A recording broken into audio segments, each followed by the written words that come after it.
warahmatullahi wabarakatuh. Salam sejahtera bagi kita semua. Semoga kita senantiasa berada dengan Tuhan Yang Maha Esa. Hai semuanya, perkenalkan nama saya Rahma dengan NIM 2109025000019 dari Program Studi Pendidikan Akuntansi kelas B, Fakultas Ekonomi dan Bisnis Universitas Negeri Makassar.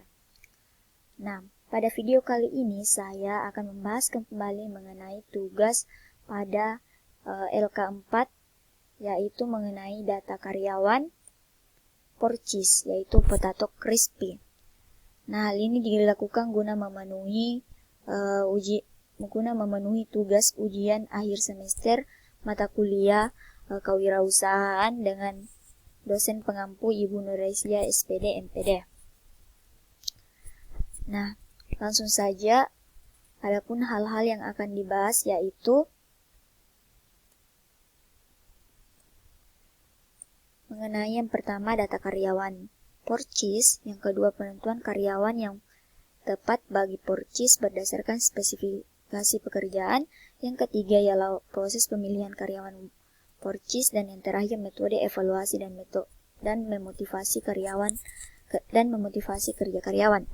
Nah, langsung saja kita akan mulai pada pembahasan yang pertama.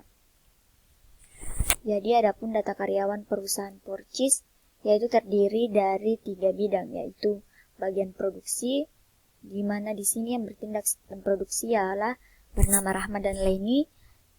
Yang kedua bagian pemasaran, yaitu penanggung jawabnya ada Hairun Nisa dan Dinda.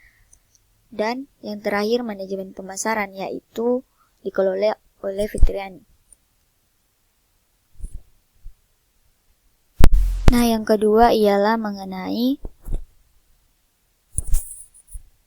penentuan kriteria karyawan Porcis yang tepat berdasarkan spesifikasi pekerjaan. Jadi ada langkah-langkah untuk menemukan kriteria karyawan berdasarkan spesifikasi pekerjaan, yaitu yang pertama ialah analisis pekerjaan, di mana perusahaan Porcis melakukan analisis pekerjaan untuk setiap posisi yang dibutuhkan, seperti identifikasi tugas-tugas, tanggung jawab, dan persyaratan khusus yang terkait dengan posisi yang diinginkan. Yang kedua yaitu identifikasi kriteria, di mana perusahaan Porcis menentukan kriteria yang diperlukan karyawan untuk setiap posisi berdasarkan analisis pekerjaan. Misalnya kriteria untuk posisi koki meliputi keterampilan memasak, pengetahuan tentang bahan makanan, kemampuan mengikuti resep, dan kecepatan dalam menyelesaikan pemesanan.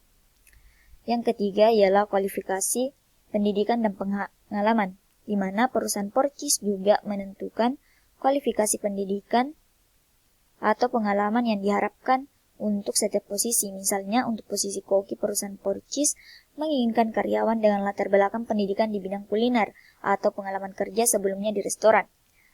Yang keempat ialah keterampilan teknis dan keterampilan lunak, di mana perusahaan Porcis mengidentifikasikan keterampilan teknis dan keterampilan lunak yang relevan untuk setiap posisi, seperti keterampilan teknis untuk seorang kasir meliputi pengelolaan kas, kecepatan dalam mengoperasikan sistem kasir, dan keterampilan matematika. Selanjutnya ialah kepribadian dan nilai budaya, di mana perusahaan Porcis pertimbangkan kepribadian dan nilai budaya yang sesuai. Perusahaan Porcis mencari karyawan yang cocok dengan budaya kerja perusahaan, memiliki sikap positif, kerja keras, integritas, dan kemampuan untuk bekerja sama dalam tim. Selanjutnya ialah wawancara dan penilaian. Wawancara dan penilaian, perusahaan Porcis menggunakan wawancara dan tes untuk mengevaluasi karyawan yang memenuhi kriteria yang ditetapkan.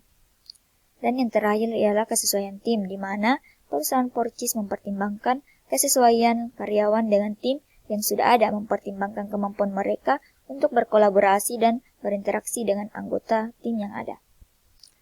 Selanjutnya ialah mengenai proses pemilihan karyawan Porcis yang sesuai dengan spesifikasi pekerjaan.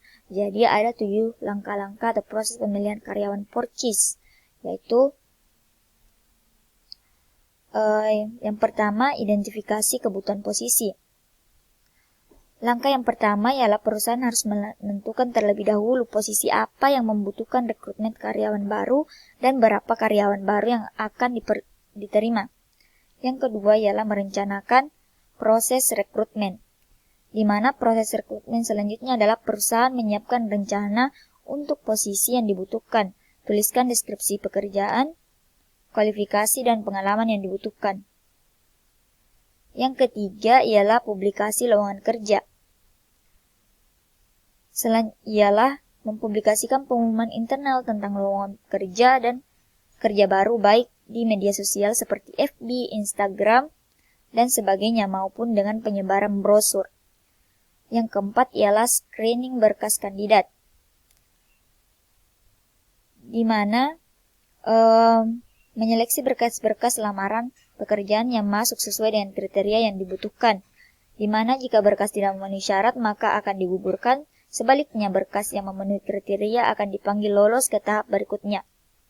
Selanjutnya ialah melakukan tes atau interview, yaitu mewawancarai pelamar pekerjaan yang sebelumnya telah lulus berkas. Hal ini dilakukan dengan tujuan untuk mengetahui apakah si pelamar sesuai dengan kriteria yang dicari, serta mengetahui posisi apa yang tepat bagi si. Selanjutnya ialah pengumuman penerimaan karyawan yang lulus atau karyawan yang diterima. Pelamar yang sesuai dengan kriteria yang dicari setelah diwawancarai akan dihubungi kembali untuk konfirmasi dan mengikuti pelatihan. Nah, proses pemilihan yang terakhir ialah melakukan pelatihan. Setelah proses penerimaan di atas, karyawan baru akan diberikan pelatihan oleh pemilik sesuai dengan posisi pekerjaannya masing-masing. Yang terakhir ialah metode perusahaan Porcis melakukan evaluasi kinerja dan memotivasi karyawan untuk bekerja dengan beberapa metode. Adapun metode evaluasi kinerja Porcis yaitu yang pertama, menghitung hasil kerja secara kuantitatif. Metode ini dilakukan dengan cara menghitung berapa banyak produk yang berhasil dikerjakan para karyawan dalam sehari. Yang kedua ialah meminta tanggapan kepada pihak internal perusahaan. Dalam metode evaluasi kinerja ini dituntut untuk bertanya dengan sejumlah pihak internal perusahaan, mulai dengan rekan kerjanya yang sedivisi hingga bawahan dari karyawan mereka. Yang ketiga ialah meminta tanggapan pelanggan. Tak hanya pihak internal, pihak eksternal perusahaan, khususnya pelanggan, juga harus dimintai pendapat, sebab tanggapan dari pihak eksternal pun juga bisa menambah keakuratan evaluasi kinerja yang dilakukan.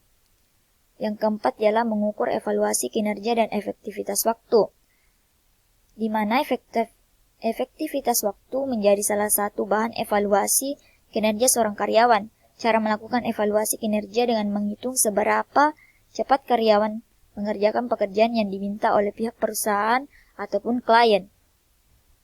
Selanjutnya, mengukur evaluasi kinerja dari antusiasme. Semakin tinggi antusiasme, maka semakin tinggi pula kinerjanya. Begitupun sebaliknya, cara mengukur antusiasme sendiri bisa dilihat dari bagaimana pada karyawan menyelesaikan pekerjaan yang diberikan. Selanjutnya, motivasi karyawan agar semangat bekerja, yaitu ada 6, yaitu yang pertama menciptakan kompetisi sehat, di mana kompetisi ternyata dapat meningkatkan motivasi seseorang. Kompetensi ini adalah kompetisi yang sehat dan saling membangun, bukan saling menjatuhkan. Yang kedua, menghargai tanpa terkecuali.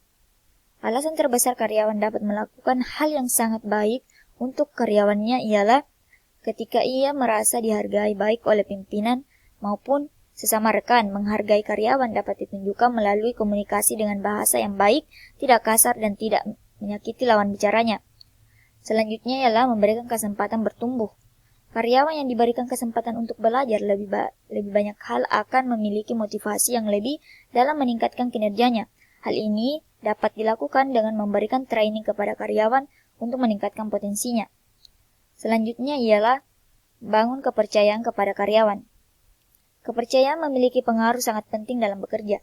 Karyawan yang dipercaya oleh pimpinan akan lebih maksimal bekerja dibandingkan yang dicurigai. Kepercayaan ini mengandalkan kejujuran, jadi Jangan pernah membohongi maupun membicarakan karyawan yang tidak disukai kepada siapapun.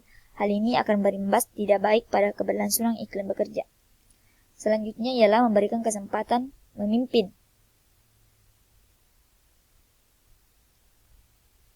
Umumnya, setiap orang akan memberikan motivasi jika menjadi pimpinan, baik motivasi dirinya sendiri maupun motivasi orang lain.